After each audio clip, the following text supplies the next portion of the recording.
আসসালামু আলাইকুম। ওয়ালাইকুম সালাম। চাচা ভালো আছেন? ভালো। বাবা ভালো আছে? ভালো আছি।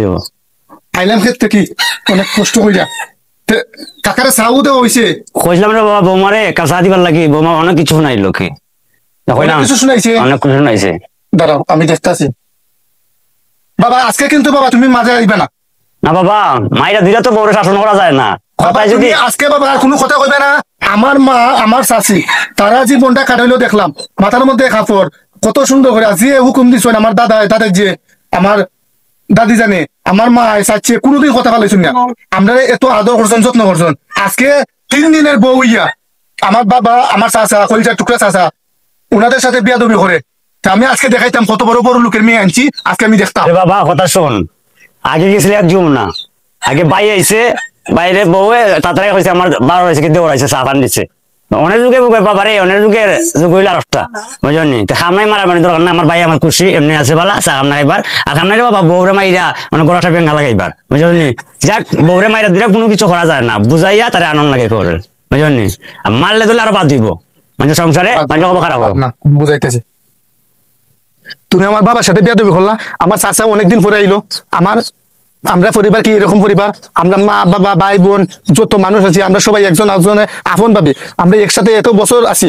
আমার চাচার বয়স হলে 60 বছর, আমার বাবার বয়স হলে 65 বছর। তারা জীবনে অনেকটা যুগ পার করে ফেলাইছে, কিন্তু আজ পর্যন্ত তাদের মধ্যে আমি কোনো তেক্ততা দেখি নাই, বিরক্ততা দেখি নাই। আমার মা চাচা মাটির তোল হয়েছে, মারা গেছে, খবরবাসী হয়েছে, কিন্তু আজ পর্যন্ত কোনো মানুষ এলাকার করতে পারবে না আমার মা আছে তারা কোনোদিন ঝগড়া করছে, আমার বাপ চাচা কোনোদিন ঝগড়া করছে। আর তুমি সেই দিনের বেরিয়ে হইয়া তুমি আমার বাবা আমার চাচার সাথে এই বিয়া দেবী হলো, চা মানাইতে পারবে না। না বলো, তুমি যত বড় বড় লোকের মেয়ে হও না কেন, তুমি এই ঘরের বউ। মনে থাকতে হবে তোমার যে এই ঘরের বউ তুমি। আমরা যেভাবে জীবন কাটিয়ে এসেছি এইভাবে তোমাকেও এই জীবন কাটিয়ে যেতে হবে। কারণ এর উলট পালট যদি কিছু হয় তাহলে একদম বাইরিয়া তক্তা মুক্তা সব ছুটে ফেলাইয়াম, বুঝছো? কথাটা যেন মনে থাকে। আর এখন গিয়া তুমি আমার বাবার আমার চাচার ফাও ধরে মাছ চাইবা, মনে থাকে যেন। এখন গিয়া মাছ চাইবা। আমি বুঝছি সবকিছু, আমি বুঝছি সবকিছু। আমি কি এখন মরে যাই গানে? আমি এত দায়িত্ব নিয়ে নিতে পারতাম না। আমি তাহলে তোমার সংসারে করবো না, আমি চলে যাই। আমি আমার বাপের তো সম্পদ তৈয়া আমি তোমার মতো গরিবের গোড়াইছি, বাঙ্গা গোড়াইয়া থাকতেছি। আমি আর পারতাম না এই বাঙ্গা গোড়া থাকতাম। আমি এখনই চলে যাবো। কথা শুনো, তুমি আমার রাগ দেখেছো। তোমাকে আমি যা বলেছি আমার কথাগুলো শুনো মন দিয়া। তুমি একা একা বড় হয়েছো, তুমি শহরের দালান কোঠা বড় হয়েছো। তুমি ভালোবাসা কি, সংসার কি, পরিবার কি সেইগুলো তুমি জানো না। যদি জানতে, তোমার যদি মা থাকতো দুনিয়া, তাহলে তুমি ঠিকই জানতে যে সংসার কি। তোমার মা তোমার বাবার জন্য, তোমার দাদার জন্য, দাদির জন্য যা কিছু করেছে তা তোমাদের এলাকায় সবার মুখে মুখে, তাদের এত সম্মান এত ইজ্জত। আর তুমি তাদের সন্তান হয়ে এইভাবে আচরণ করো কেন? আমার মা বাবা ভাই বোন আত্মীয় স্বজন বলতে তো তোমার সবকিছু, আর তোমার পরিবার আত্মীয় স্বজন বলতে আমার সবকিছু। আজকে যদি তুমি আমার বাবার সাথে এমন আচরণ করো, আজকে যদি তুমি আমার চাচার সাথে এমন আচরণ করো, আমার আত্মীয় স্বজনের সাথে এত আব্বাজ আচরণ করো, তাহলে কি আমি তাদেরকে মুখ দেখাতে পারবো? কখনোই আমি তাদেরকে মুখ দেখাতে পারবো না। আজকে আমি যদি তোমার বাড়িতে যাই, আমি যদি আজকে গিয়ে আমার শ্বশুর বাড়িতে আমার শ্বশুর শাশুড়ি কিংবা তার আত্মীয় স্বজন পাড়া প্রতিবেশী তাদের সাথে যদি আমি খারাপ আচরণ করি, খারাপ ব্যবহার করি, তাহলে কি তোমার ভালো লাগবে? তোমাকে যখন বলবে এই দেখো একটা মূর্খ ছেলের সাথে বিয়ে হয়েছে, এই দেখো একটা বাদের মেয়ের সাথে বিয়ে হয়েছে, যার সাথে যেমন ইচ্ছে আচরণ করে, একদম খারাপ মানুষের সাথে বিয়ে হয়েছে, তখন কি তুমি মুখ দেখাতে পারবে? তোমার কি খারাপ লাগবে না? অবশ্যই। তখন যদি তোমার খারাপ লাগে, এখনো তো আমার খারাপ লাগবে। দেখো, মানুষের জন্ম মৃত্যু কোন স্থায়ী, যে কোনো সময় মৃত্যুবরণ হতে পারে।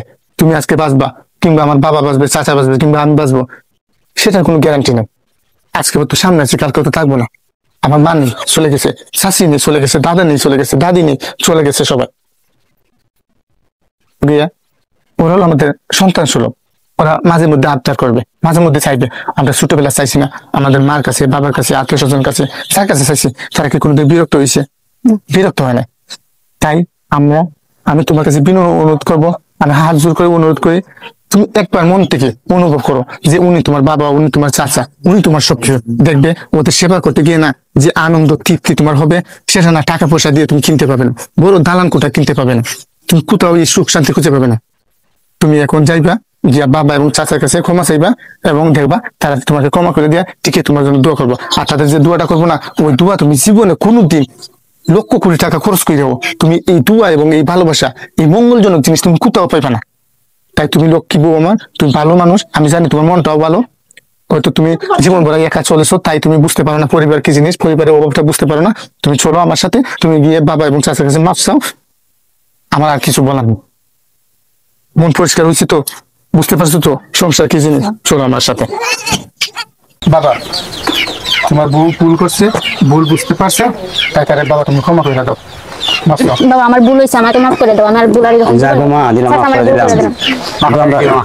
আমরা সন্তানের মতো তোর নেই, আমার মেয়ে যে লাগান তুমি তুই লাগান নয়। এখান থেকে আমি আমার মেয়ের হালাম, তোমার যেমন হালাম না, তুমি আমার মেয়ের মতো নয়। আর অনেক আমরা তো আরো বুঝে বুঝতেছি গে, ওই জন্য মানে তোমরা শিশু আমরা, আর আগে আসলাম তোমরা আমরা শিশু, আমরা তোমরা পাইছি সেন করছি, মানে আমরা চিনি নিচ্ছি দিও না তোমরাতে আমরা সব কিছু, বুঝলি বাকি জীবন মৃত্যু আর আল্লাহ আছে, কিন্তু তোমরা উচিলার মালিক। যা দুদিন বাঁচিয়ে তুমি দেখি আমরা হাবাইতে হয়ে মারতে করে দিতে, ওখানে শুক্রিয়া আল্লাহ কাছে দোয়া করি তোমরা বলা থাকো। চলো বাবা, ভ্রমণ অনেক বড়, বাবা ভ্রমণ সবার হয় না।